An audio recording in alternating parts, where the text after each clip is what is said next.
Bon jeudi, bienvenue à votre émission de la Victoire de l'amour. J'espère que vous allez bien ce matin. Comme je vous le dis depuis quelques jours, nous sommes dans la semaine spéciale du Téléthon de la Victoire de l'amour. Nos bureaux sont ouverts dès 5h30, donc présentement, sont ouverts pour recueillir vos dons. Je vous remercie d'avance. Et comme on le disait dimanche dernier, avec toute cette équipe de la Victoire de l'amour, on vous tend la main si vous croyez qu'il est encore essentiel et prioritaire d'annoncer la parole de Dieu dans notre monde. Merci de tout cœur de nous aider. Ce ministère, il est catholique, il existe depuis maintenant plus de 20 ans, imaginez. C'est pas une affaire qui est partie hier, là. Alors, merci de votre grande générosité. Je vous rappelle les cadeaux du mois avant d'aller à notre ami. Il s'agit toujours de l'ange de Noël, si vous voulez, ou si vous préférez, ce collier magnifique qui a été fait sur mesure, vous ne le trouvez pas nulle part ailleurs, pour la Victoire d'amour. Vous voyez Sœur Angèle le porter fièrement, d'ailleurs. C'est plaqué argent avec les deux premiers signes des chrétiens, le ictus, qui est le poisson, et la croix. Bien entendu, c'est orné de beaux petits zircons bleus. On rejoint notre ami Pierre-Luc Bordelot.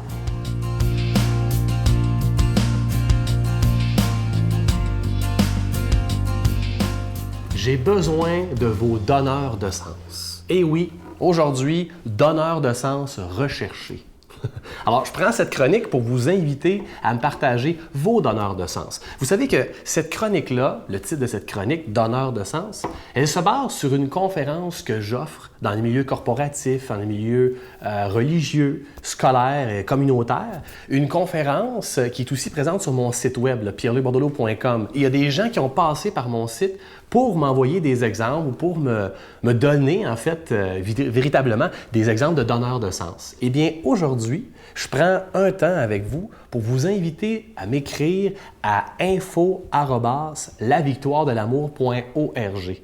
Passez par là, ça va être plus facile. On va tout pouvoir me transmettre, en fait, vos donneurs de sens. Et pour moi, je vais pouvoir en parler. Je vais prendre le temps, le soin de donner de la valeur, en fait, à vos donneurs de sens.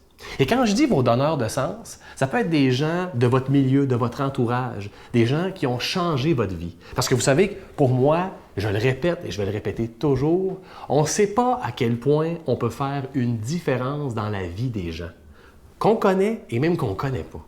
Hein? Alors, c'est ça l'objectif de cette chronique-là aussi, entre autres, et c'est de vous faire valoir. Moi, je ne fais que prendre la parole pour mieux la redonner.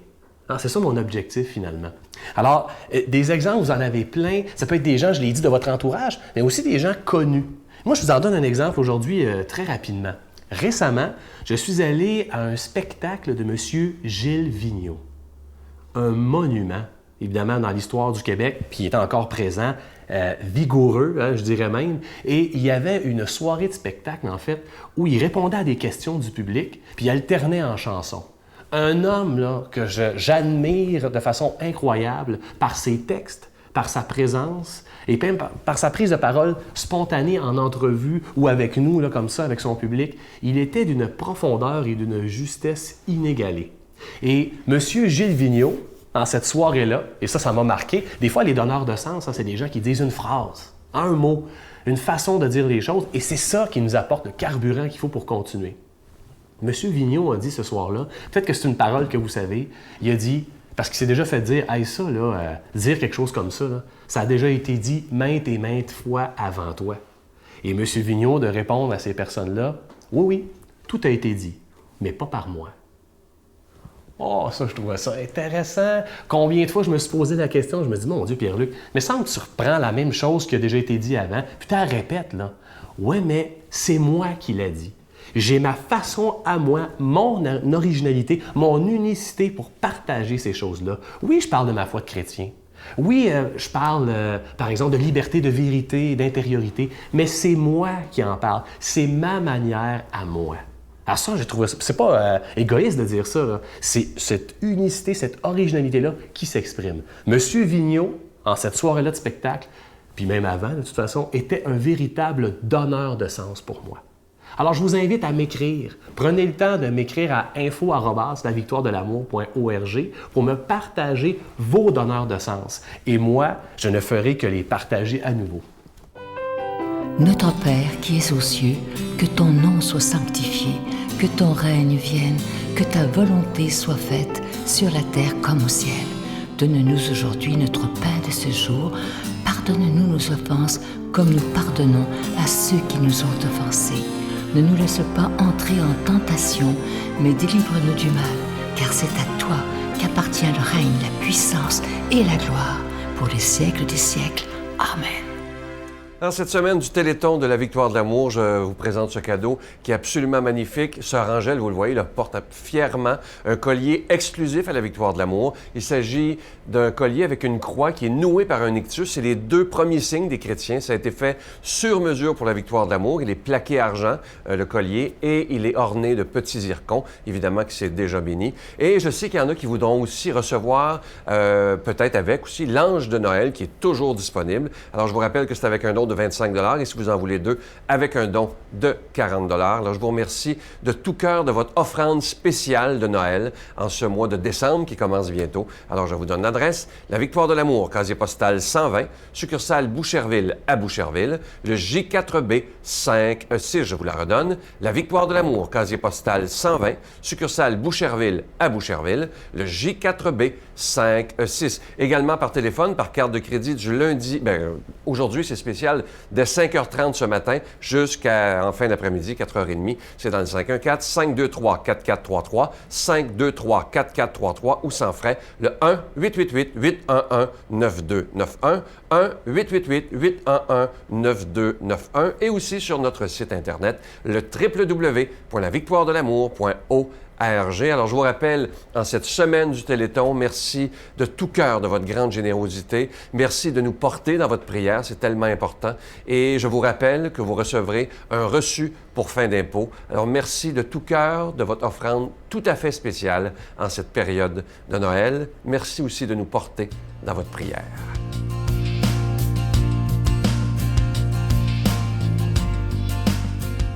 Mon Dieu, donnez-moi la sérénité d'accepter les choses que je ne peux changer, le courage de changer les choses que je peux et la sagesse d'en connaître la différence. Amen. Aujourd'hui, la parole de Dieu est proclamée par notre ami Luc Faneuf.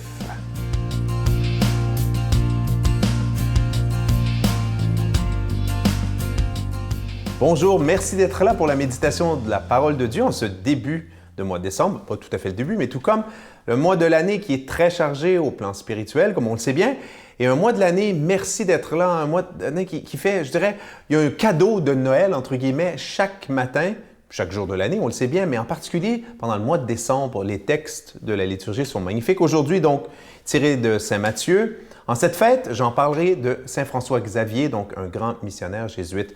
Donc, demandons à l'Esprit Saint de nous ouvrir le cœur, l'esprit, tout notre être, afin d'écouter cet évangile d'aujourd'hui qui va nous donner à contempler, écoutez bien, le secret d'une vie chrétienne solide qui porte beaucoup de fruits.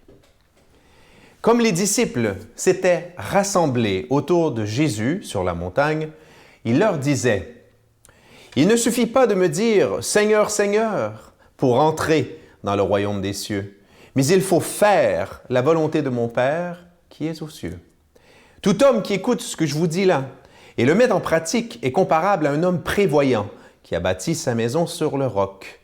La pluie est tombée, les torrents ont dévalé, la tempête a soufflé et s'est abattue sur cette maison, mais la maison ne s'est pas écroulée car elle était fondée sur le roc. Et tout homme qui écoute ce que je vous dis là sans le mettre en pratique est comparable à un homme insensé qui a bâti sa maison sur le sable. La pluie est tombée, les torrents ont dévalé, la tempête a soufflé, elle a secoué cette maison, la maison s'est écroulée et son écroulement a été complet. Acclamons cette parole de Dieu, louange à toi, Seigneur Jésus. Alors, un superbe texte qui est offert à notre méditation, comme à chaque matin. Je vous remercie encore d'être là, de donner du temps pour l'essentiel, méditation de la parole de Dieu, d'autant que nous sommes au tout début de l'Avent, n'est-ce pas? Qui est un temps béni. Je sais, chaque journée de notre vie, on voit ça sur Facebook, là, profite de chaque seconde, chaque journée est un cadeau, aujourd'hui le plus beau jour du reste de toute ta vie et tout ça. Oui, mais en particulier pendant la période de l'Avent et aussi pendant la période de Pâques aussi, n'est-ce pas? Où on est invité à préparer notre cœur. Et je dirais le grand défi pour vous comme pour moi, je suis père de 5 enfants, vous en doutez bien, mais dans nos vies courantes, c'est toujours évidemment de, se ménager du temps pour l'intérieur. On passe beaucoup de temps à préparer l'extérieur. L'extérieur, je dis les fêtes. Vous savez, les soupers du jour de l'an et tout ça, ça commence, ou les dîners, les occasions, ça commence déjà début décembre, des fois même fin novembre. Et là, on entre dans une certaine agitation, une fébrilité qui peut faire en sorte que, voilà, on ne porte pas assez attention à la vie intérieure. Et de la même façon que 5 fois dans ma vie, j'ai eu la bénédiction innommable de me préparer à la venue d'un enfant, dans le temps en méditant dans mon cœur, comme la Vierge Marie qui gardait tout cela en méditant dans son cœur. On se prépare à la venue d'un enfant, de notre enfant, ou des gens qu'on attend, qu'on aime, n'est-ce pas? De la même façon, il faut se préparer à la venue symbolique de Jésus. On s'entend, Jésus est déjà venu sur terre. Mais vraiment, voir ce temps béni, vraiment au sens fort du terme, ne jamais oublier que, oui, vraiment à Noël, Dieu fait des cadeaux. Dieu fait des cadeaux, évidemment, ça ne sera pas, on va dire pour moi, une nouvelle Porsche, je ne sais trop, un beau vélo emballé, n'est-ce pas, sous le ciel. Non, Dieu fait des cadeaux de nature spirituelle. Et le cadeau d'aujourd'hui, je pense que la vie de Saint François-Xavier, qui était un grand missionnaire, n'est-ce pas, en Inde, en Orient, donc Japon. Il est mort en Chine, qui a été un compagnon d'Ignace de Loyola, donc le fondateur de la Compagnie de Jésus. Sa vie à lui a bien illustré cela.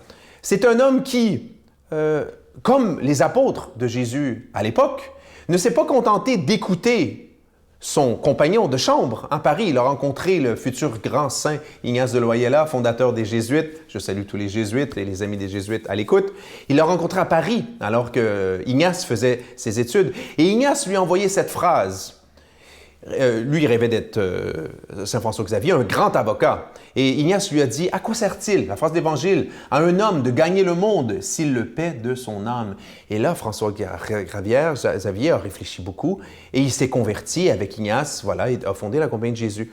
Mais Saint François-Xavier, comme dans l'Évangile d'aujourd'hui, ne s'est pas contenté que d'écouter ce que lui disait Ignace ou que d'écouter Dieu, la parole, n'est-ce pas seulement lire, prier et tout le reste. Non, non, il l'a mis en pratique. Il a mis en action ce qu'il entendait. Et c'est pour ça que la vocation chrétienne, elle est toujours, c'est sûr, elle est unifiée, mais en même temps, elle est double.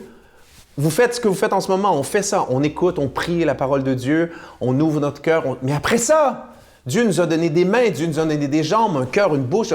Bouge, l'action. Et c'est ça le défi de chaque chrétien. D'abord, le défi de la cohérence entre les croyances, la parole, les bottines doivent suivre les babines. Mais ultimement, attention, Jésus nous avertit.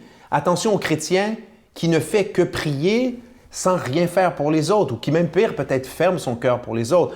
J'allais dire, au pire, si on avait choisi entre les deux, les bonnes actions et moins de prières. Mais bon, restons unifiés et demandons à Dieu, en ce début de carême, de nous bénir, lui qui est Père, Fils, Saint-Esprit. Bonne journée. Je vous salue Marie, pleine de grâce. Le Seigneur est avec vous. Vous êtes bénie entre toutes les femmes, et Jésus, le fruit de vos entrailles, est béni.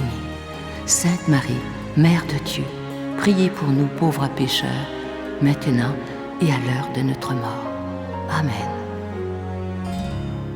Je prends le temps de vous remercier de tout mon cœur au nom de toute l'équipe de la Victoire de l'amour pour votre grande générosité aujourd'hui.